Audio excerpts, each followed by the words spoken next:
এখানে কাজ হচ্ছে, 4টা রুমের একটা রুম সিঙ্গেল হয়ে গেছে, এটাকে ভাড়া দেওয়া হবে। তাই সেজন্য ওখান থেকে এই রুমের সংযোগটা বিচ্ছিন্ন করে আলাদা করা হবে। তাই আমি আমার প্রক্রিয়াভাবে যে কাজগুলো করার জন্য গিয়েছি সেগুলো করতেছি, দেখতে থাকুন।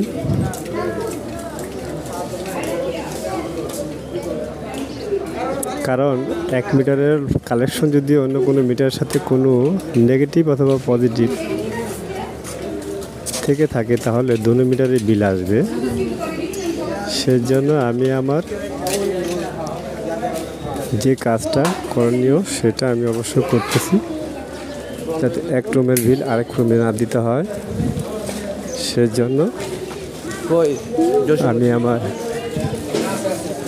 কাজগুলো করতেছি। দেখুন শেষ পর্যন্ত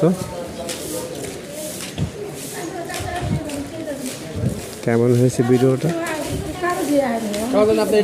লাইক শেয়ার কমেন্ট করে ভালোবাসা দিয়ে থাকবেন।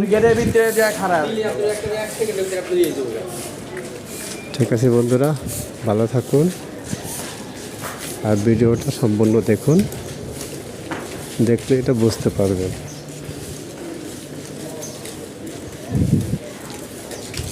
রাখলাম, আজকের মতো এখানে বিদায় নিচ্ছি।